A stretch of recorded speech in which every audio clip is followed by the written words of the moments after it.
Bonjour François Ruffin. Bonjour. On va parler de votre film qui est sorti en salle la semaine dernière. Mais d'abord, un mot sur un de vos sujets, la question du pouvoir d'achat. Le gouvernement cherche le meilleur moyen d'aider les Français face à la hausse des prix du carburant. Alors, il y a plusieurs options, baisse des taxes ou alors chèque énergie. Vous avez une autre piste? Moi, je suis pour un double blocage.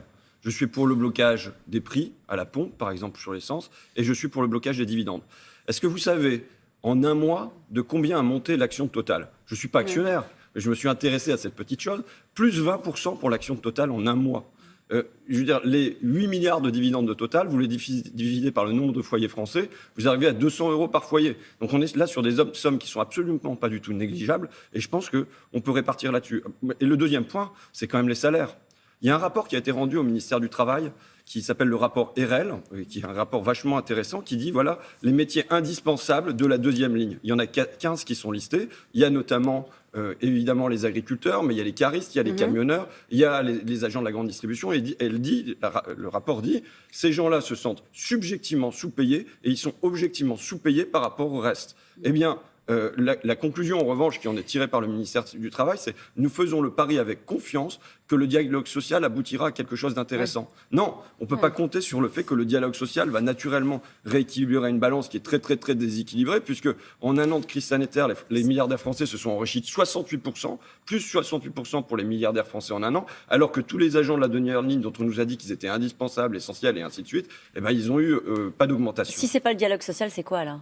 C'est des décisions politiques. Il faut que, par exemple, on va y venir sur une série de métiers, là, mais dans le budget. Sur le métier du soin, sur les métiers du soin ou du lien, sur des métiers où il y a des temps partiels qui sont des temps partiels contraints. Il y a la possibilité. Il faut passer par la loi, c'est ça que vous dites? Oui, il y a la possibilité de passer par la loi, de passer par des exigences, de relever le taux horaire d'un certain nombre de métiers aussi. François Ruffin, on va y venir sur ces métiers, je vous assure, mais je voudrais parler de la jeunesse. Le revenu d'engagement pour les jeunes, on s'en souvient, c'était une annonce du président de la République. Le gouvernement devrait débloquer 500 millions d'euros et aurait revu son ambition à la baisse et se remet au final à compter.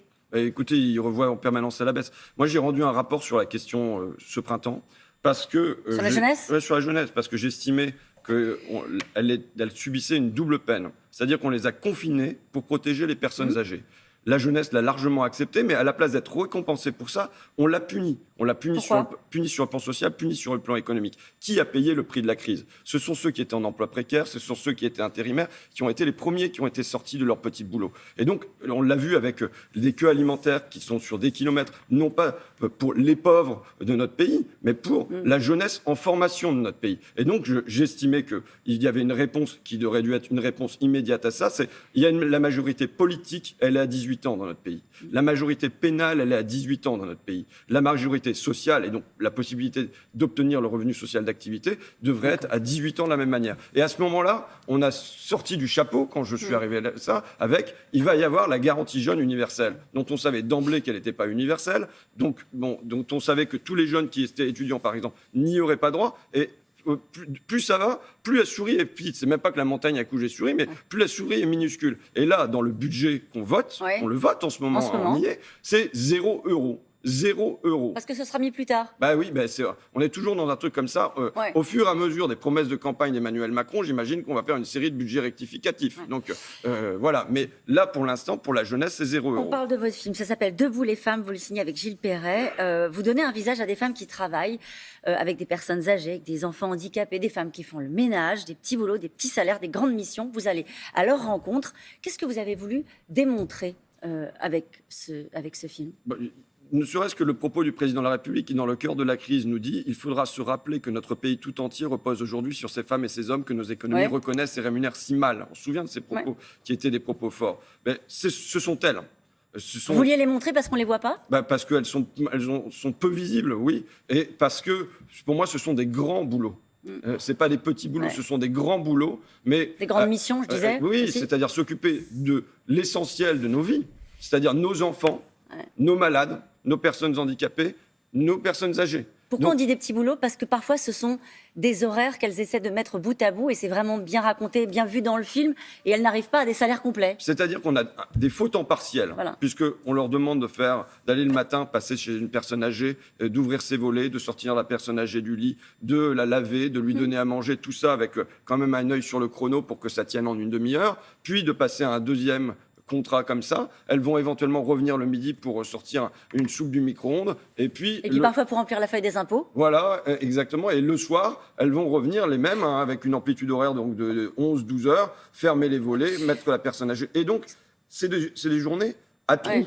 Elles interviennent plusieurs fois dans la journée, mais avec des grands temps au milieu, ce qui fait qu'on se retrouve avec des faux temps partiels. En vérité, elles travaillent longtemps, mais avec des vrais salaires partiels. Et donc, on a toutes ces personnes dont on nous dit, et tous les députés vont le répéter, tous les candidats vont le répéter, qu'elles font un travail exceptionnel, qu'elles sont formidables, qu'elles sont les indispensables du pays. Et pourtant, à l'arrivée sur la fiche de paye, c'est 600, 700, 800 euros par mois. Elles sont la majorité sous le seuil de pauvreté, alors qu'elles travaillent beaucoup et qu'elles font des métiers qui sont essentiels pour notre pays. Et il y en a une qui dit, cette femme qui gagne un peu plus de 800 euros avec 400 euros de loyer et qui a cette phrase, elle dit « je privilégie ma fille, je ne fais pas de folie ».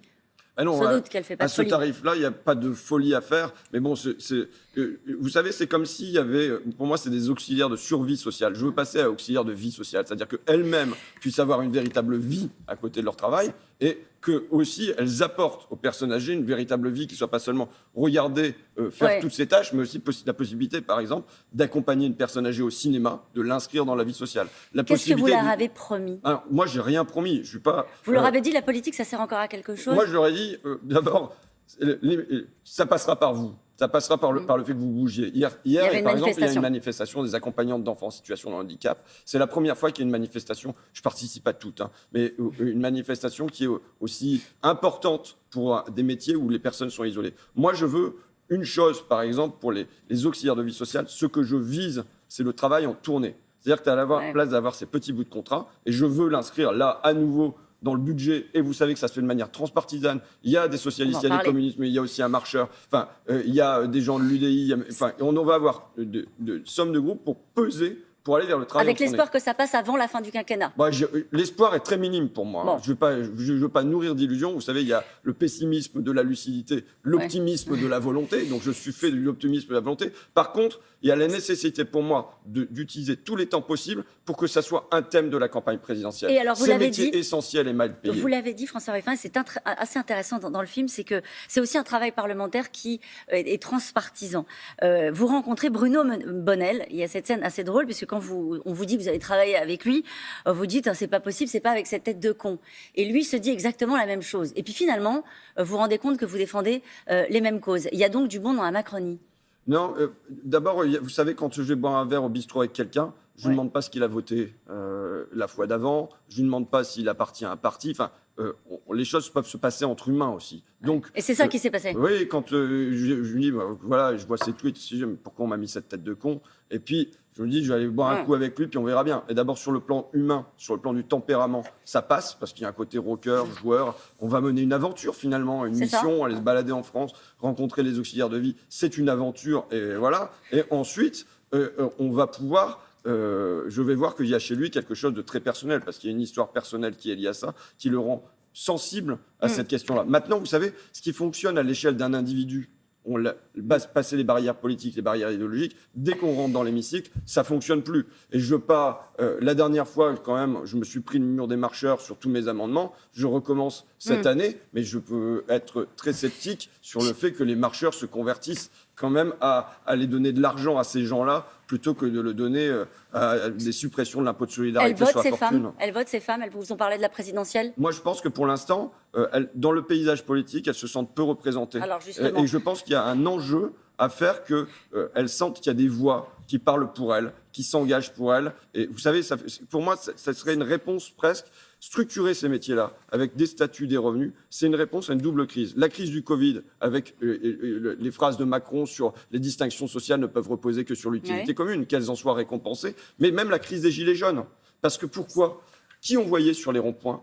Côté féminin, on voyait ces métiers-là. Et ça veut dire que c'est les classes populaires des zones périurbaines et des zones rurales qui pourraient se sentir rattachées à la politique.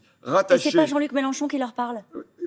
je pense qu'on doit être plus fort sur cette question-là et qu'on doit se faire entendre de manière plus forte. Pour Une l'instant, question très elles ne simple. se sentent pas ou peu représentées. Une question très simple et très rapide avant de terminer cette interview.